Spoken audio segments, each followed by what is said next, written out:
નમસ્કાર વિદ્યાર્થી મિત્રો, લેક્ચર નંબર 1 ની અંદર ભાગ 1 ની અંદર જે છે એ આપણે પ્રકાશ કોને કહેવામાં આવે, પ્રકાશ જે છે એ તરંગ સ્વરૂપ ધરાવે છે, પ્રકાશના ગુણધર્મો કેવા છે એના વિશે આપણે અભ્યાસ કરેલો હતો.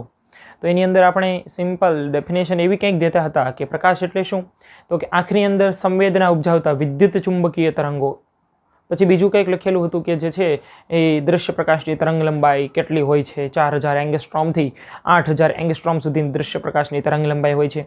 એ સિવાય જે છે એ શૂન્યાવકાશમાં પ્રકાશનો વેગ કેટલો હોય છે, તો આપણે લખેલું હતું કે 3 લાખ કિલોમીટર 1 સેકન્ડની અંદર જે છે એ પ્રકાશ એટલું કંઈક અંતર જે છે એ કાપે છે. એ સિવાય આપણે કંઈક એવું જોયેલું હતું કે પ્રકાશ જે છે એ માધ્યમ ઉપર આધારિત હોય છે, જેવું માધ્યમ હશે એવો જ જે છે એ પ્રકાશનો વેગ હશે, એની ઝડપ એટલી જ કંઈક હશે. બરાબર છે. તો એની પછી આપણે એક નાનો એવો મુદ્દો એવો કંઈક જોયેલો હતો કે પ્રકાશનું કિરણ જે છે એ જ્યારે એક માધ્યમમાંથી બીજા માધ્યમની અંદર આવે છે ત્યારે એના અમુક ભાગનું વક્રીભવન થાય છે અને અમુક ભાગનું પરાવર્તન થાય છે. આપણે એવું કંઈક જોયેલું હતું. બરાબર છે. તો હવે તમને થોડુંક કંઈક કીધેલું હતું કે એના માધ્યમની અંદર વળી જાય તો એને પરાવર્તન તરીકે ઓળખવામાં આવે, અને જ્યારે અહીંયા પારદર્શક માધ્યમ આવી જાય, પારદર્શક માધ્યમનો મતલબ શું થાય કે અહીંયા દાખલા તરીકે પાણીનું માધ્યમ છે કે પછી કાચનું માધ્યમ છે કે પછી પેટ્રોલ છે કે ડીઝલ છે, ટૂંકમાં પારદર્શક માધ્યમ હોય તો પારદર્શક માધ્યમની અંદર પ્રકાશનું કિરણ જે છે એક માધ્યમમાંથી બીજા માધ્યમની અંદર આવે ત્યારે એને મૂળ દિશાથી જે છે એ વિચલિત થઈ જતું હોય તો એને આપણે શેના તરીકે ઓળખીએ છીએ? વક્રીભવન તરીકે. એની મેઇન દિશા જે છે એ આ રીતના કંઈક એને જવાનું હતું એની જગ્યાએ વળી જાય છે. બરાબર છે. એવું કંઈક જોયેલું હતું અને આને આપણે વક્રીભવન એવું કંઈક નામ દેતા હતા. હવે ભાગ 2 ની અંદર જે છે એ આપણે મુખ્યત્વે પરાવર્તન કોને કહેવામાં આવે, રિફ્લેક્શન એટલે શું, રિફ્લેક્શનનો મતલબ શું થશે? પરાવર્તન. અને એના નિયમ જે છે એ આપણે એના પછીના લેક્ચરની અંદર જોઈશું. આની અંદર માત્ર ને માત્ર આપણે પ્રકાર સમજવાના છે. ટૂંકમાં પરાવર્તન એટલે શું અને તેના પ્રકારો જે છે એ આપણે જોઈશું. ચલો શરૂઆત કરીએ. લખીએ અહીંયા પરાવર્તન. તો પહેલાં તો પ્રશ્ન એવો થાય કે પરાવર્તન એટલે શું? ઓકે, તો તમને એવું કંઈક કીધેલું હતું કે અહીંયા આ કિરણને આપણે આપાત કિરણ કહેતા. આપાત કિરણ, આ કિરણ જે છે અહીંથી અથડાય છે, આ કોઈ સપાટી છે, અહીંયા જે છે એની સપાટી તમને દર્શાવેલી છે. આ જે છે એ શું છે તો કે સપાટી. અહીંયા અથડાય અને આ બાજુ જે છે એ ગતિ કરશે, એનો મતલબ કે આને તમે પરાવર્તિત કિરણ તરીકે ઓળખતા હતા. બરાબર છે. આપાત કિરણ અને પરાવર્તિત કિરણ એવું કંઈક આપણે કહેતા હતા. પરાવર્તનની ડેફિનેશનની અંદર આપણે શરૂઆત કરીએ અને પછી જે છે એને આપણે સમજી લઈએ કે જ્યારે પ્રકાશનું કિરણ કોઈ સપાટી પર આપાત થાય છે ત્યારે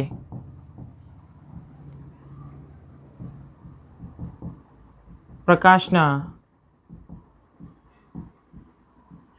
કિરણની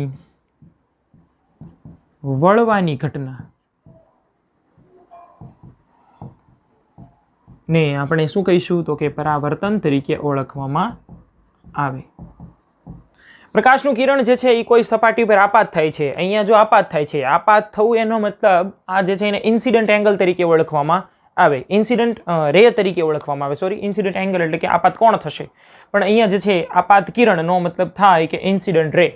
ઓકે, આપાત કિરણ જ્યારે કોઈ સપાટી ઉપર આપાત થાય છે, અહીંયા આપાત કિરણ, આપાત થવું એનો મતલબ ફેંકવું, કોઈ ટોર્ચની અંદરથી અથવા તો કોઈ લાઇટની અંદરથી સૂર્યમાંથી પ્રકાશના કિરણો આવતા હોય તો એને આપાત કિરણ તરીકે આપણે લઈ શકીએ. કોઈ સોર્સની અંદરથી પ્રકાશનું કિરણ જે છે એ કોઈ સપાટી ઉપર અથડાય છે તો પ્રકાશનું કિરણ અહીંયા અથડાઈને આ બાજુ ગતિ કરે છે, એનો મતલબ વળી જાય છે. તો પ્રકાશના કિરણની વળવાની ઘટના જે છે એને શેના તરીકે ઓળખવામાં આવે છે તો કે પરાવર્તન તરીકે ઓળખવામાં આવે છે. એટલે તમારે ડેફિનેશન કઈ યાદ રાખવાની છે કે જ્યારે પ્રકાશનું કિરણ કોઈ સપાટી ઉપર આપાત થાય છે ત્યારે પ્રકાશના કિરણની વળવાની ઘટના કે જેને આપણે પરાવર્તન તરીકે ઓળખશું. એના 2 પ્રકાર છે. પરાવર્તનના 2 પ્રકાર, જેની અંદર પહેલું નિયમિત પરાવર્તન અને બીજું અનિયમિત પરાવર્તન, નિયમિત પરાવર્તન અને અનિયમિત પરાવર્તન. તો ચલો આપણે જે છે એ નિયમિત પરાવર્તન વિશે જોઈએ. નિયમિત પરાવર્તન, નિયમિત પરાવર્તન જે છે એ પહેલાં કોને કહેવાય એ તમને થોડુંક જે છે એ કહી દઉં. આ જે છે એ તમને કોઈ સપાટી જે છે એ દર્શાવેલી છે. કેવી સપાટી છે? તો કે આ સપાટી જે છે એને આપણે નામ કેવા દઈશું? તો કે લીસી સપાટી તરીકે ઓળખશું, અથવા તો નિયમિત સપાટી તરીકે ઓળખશું, અથવા તો ચળકતી સપાટી તરીકે ઓળખશું. અહીંયા લખી નાખીએ, લીસી, નિયમિત અથવા તો સમતલ સપાટી. હવે જુઓ, પ્રકાશનું કિરણ જે છે આ એક કિરણ થયું, પ્રકાશનું એક કિરણ. આપણે કિરણ પુંજ લેવા છે. લેક્ચર નંબર 1 ની અંદર આપણે કિરણ પુંજ કોને કહેવાય એના વિશે કીધેલું હતું. કિરણ પુંજ એટલે શું થશે? તો કે કિરણનો જથ્થો. ઘણા બધા કિરણો જે છે કે જેને આપણે કિરણ પુંજ તરીકે ઓળખીએ છીએ. હવે આ જુઓ, દરેકે દરેક કિરણ જે તમને દર્શાવેલા છે બધાની વચ્ચેનું અંતર કેવું છે? તો કે એક સરખું છે. એનો મતલબ એવો થાય કે આ બધાને આપણે સમાંતર કિરણ પુંજ કહી શકીએ. શું કહી શકીએ આને આપણે? તો કે સમાંતર કિરણ પુંજ. હવે જુઓ,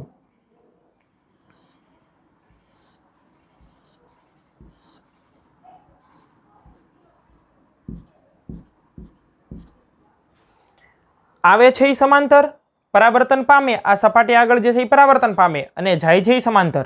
અને કઈ દિશામાં જાય છે? માત્ર ને માત્ર એક જ દિશાની અંદર આગળ વધે છે. તો આને આપણે ડેફિનેશનના સ્વરૂપની અંદર લખવું હોય તો કઈ રીતના લખી શકીએ? ફરીવાર સમજી લઈએ કે જો અહીંયા સમાંતર કિરણપુંજ આવે, પરાવર્તન પામે અને સમાંતર જ જે છે એનું પરાવર્તન થશે. સમાંતર આવે ને સમાંતર જાય તો એને આપણે નિયમિત પરાવર્તન તરીકે ઓળખશું. વ્યાખ્યા જે છે એની આપણે લખીએ. નિયમિત પરાવર્તન કોને કહેવામાં આવે છે? નિયમિત પરાવર્તન એટલે શું? નિયમિત પરાવર્તન કે જ્યારે પ્રકાશનું સમાંતર કિરણપુંજ, કિરણપુંજનો મતલબ શું થશે? તો કે કિરણોનો જથ્થો. બરાબર છે? ઘણા બધા કિરણો, અહીંયા તમને 4 કિરણો દર્શાવેલા છે. જ્યારે પ્રકાશનું સમાંતર કિરણપુંજ લીસી, ચળકતી કે સમતલ સપાટી પર આપાત થાય. આપાત થાય એનો મતલબ શું થશે? આપાત થવું એનો મતલબ કે ફેંકવું. પ્રકાશના કિરણો જે છે એ સપાટી ઉપર ફેંકાય છે, આવે છે. સપાટી પર આપાત થાય ત્યારે સમાંતર કિરણપુંજ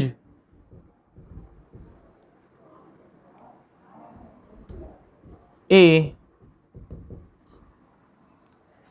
કોઈ એક જ દિશામાં આગળ વધે. શું લખેલું છે? કે પ્રકાશનું સમાંતર કિરણપુંજ, એટલે અહીંયા તમને 4 કિરણો જે દર્શાવેલા છે એ સમાંતર કિરણપુંજ આવે કઈ સપાટી ઉપર? તો તમને દર્શાવેલું છે કે લીસી, ચળકતી કે સમતલ સપાટી ઉપર આપાત થાય. આપાત થવું એનો મતલબ કે ફેંકવું. ત્યારે સમાંતર કિરણપુંજ એ કોઈ એક જ દિશામાં આગળ વધે. અહીંયા જુઓ જોઈ, અને અહીંયા જે છે તમને સમાંતર જ દર્શાવેલા છે. સમાંતર કિરણપુંજ આવે અને કોઈ એક જ દિશાની અંદર સમાંતર જ આગળ વધે ત્યારે આ પ્રકારના પરાવર્તનને નિયમિત પરાવર્તન તરીકે આપણે ઓળખીએ છીએ. એ કોઈ એક જ દિશામાં આગળ વધે તો તેવા પરાવર્તનને નિયમિત પરાવર્તન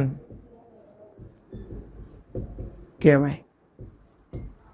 હવે એનું ઉદાહરણ લખવું હોય તો આ જે છે સમાંતર કિરણપુંજ આવતા હોય ને સમાંતર જ જે છે એનું પરાવર્તન થતું હોય એવું ઉદાહરણ લખવું હોય તો સમતલ અરીસો. સમતલ અરીસો એટલે કયો? આપણે જે માથું ઓળવા માટે ઉપયોગ કરીએ એવું નહીં, સમતલ અરીસો. બરાબર છે? એટલે આના ઉદાહરણની અંદર આપણે દર્શાવી દઈએ કે સમતલ અરીસા વડે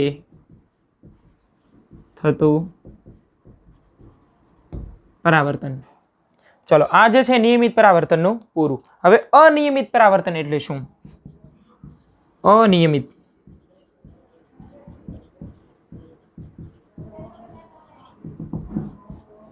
અનિયમિત પરાવર્તનની અંદર શું થશે? તો કે અનિયમિત પરાવર્તન તમને દર્શાવવાનું કીધેલું હોય. અહીંયા કેવી સપાટી હતી? તો કે લીસી, નિયમિત અથવા તો સમતલ સપાટી તમને દર્શાવેલી છે. આ કેવી સપાટી દર્શાવેલી છે? તો કે આ સપાટી જે છે ખરબચડી સપાટી. હવે જુઓ અહીંયા પ્રકાશના કેવા કિરણો જે છે એ આપાત થાય છે? આ દરેકે દરેક જે છે એને આપણે શેના તરીકે ઓળખી શકીએ? તો કે કિરણ પુંજ. પણ કેવા? તો કે સમાંતર કિરણ પુંજ. અહીંયા શું દર્શાવેલું હતું? સમતલ સપાટી પર આપાત થાય કેવા? તો કે સમાંતર કિરણ પુંજ એક જ દિશામાં આગળ વધે. જ્યારે અનિયમિત પરાવર્તનની અંદર જે છે એ બધી દિશાની અંદર પ્રકાશના કિરણો ફેલાઈ જાય. દાખલા તરીકે આ જે છે એ આ બાજુ આગળ ગતિ કરે છે, આ બાજુ જે છે એ ગતિ કરશે, એ સિવાય આ જે છે આમ ગતિ કરશે, આ જે છે એ રીતના ગતિ કરશે. શું થશે? તો કે એક જ દિશા, આની અંદર શું થતું? એક જ દિશાની અંદર આગળ વધતા. જ્યારે આ જે છે એની અંદર અનિયમિત પરાવર્તનની અંદર દરેકે દરેક દિશાની અંદર, સમગ્ર દિશાની અંદર જે છે એ પ્રકાશના કિરણો ફેલાઈ જાય. એટલે આપણે વ્યાખ્યા લખવી હોય તો કઈ રીતના લખી શકીએ? અહીંયા શું દર્શાવેલું હતું કે પ્રકાશનું કિરણપુંજ લીસી, ચળકતી કે સમતલ સપાટી પર. તો આની અંદર શું કહીશું આપણે? તો કે પ્રકાશનું સમાંતર કિરણપુંજ. અહીંયા સમાંતર તો આવે જ છે, પણ શું થાય છે? એક જ દિશાની અંદર જવાના બદલે બધી દિશાની અંદર ફેલાઈ જાય છે. તો ચલો આપણે એની વ્યાખ્યા લખીએ. અહીંયા તમને દર્શાવેલું છે એક પ્રકાશનું સમાંતર કિરણપુંજ. સેમ લખશું અહીંયા આગળ કે જ્યારે પ્રકાશનું સમાંતર કિરણપુંજ. અહીંયા શું દર્શાવેલું છે? લીસી, ચળકતી કે સમતલ સપાટી પર. તો અહીંયા કેવી સપાટી તમને દર્શાવેલી છે? ખરબચડી સપાટી, અથવા તો એનું બીજું નામ શું થશે? અનિયમિત સપાટી. કેવી સપાટી થશે? તો કે અનિયમિત સપાટી થશે. કિરણપુંજ અનિયમિત કે ખરબચડી સપાટી પર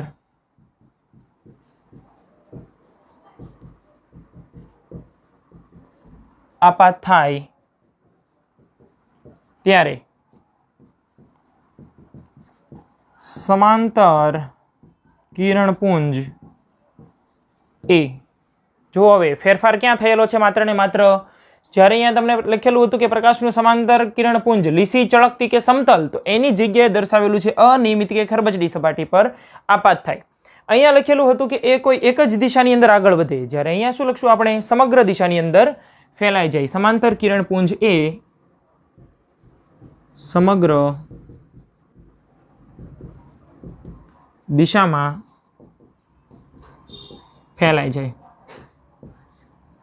તો પ્રકાશના આવા પરાવર્તનને અનિયમિત પરાવર્તન કહેવાય. ચલો હવે આપણે એના ઉદાહરણ લખવા હોય તો ખરબચડી સપાટી જેટલી આવતી હોય એ બધી સપાટીથી થતું પરાવર્તનને અનિયમિત પરાવર્તન તરીકે આપણે ઓળખી શકીએ. તો કે આપણે લખીએ તો કે ટેબલ વડે, ખુરશી વડે, પુસ્તક વડે વગેરે વગેરેથી થતું પરાવર્તન. રેડી? અહીંયા શું લખેલું છે કે જ્યારે પ્રકાશનું સમાંતર કિરણપુંજ આવે છે સમાંતર અને બધી દિશાની અંદર ફેલાઈ જાય.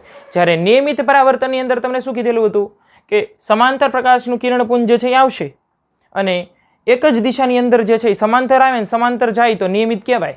આપણે એ રીતના યાદ રાખવાનું છે. અને જો સમાંતર આવશે અને બધી દિશાની અંદર ફેલાઈ જશે તો આપણે એને શેના તરીકે ઓળખશું? અનિયમિત પરાવર્તન તરીકે ઓળખીએ. ઓકે.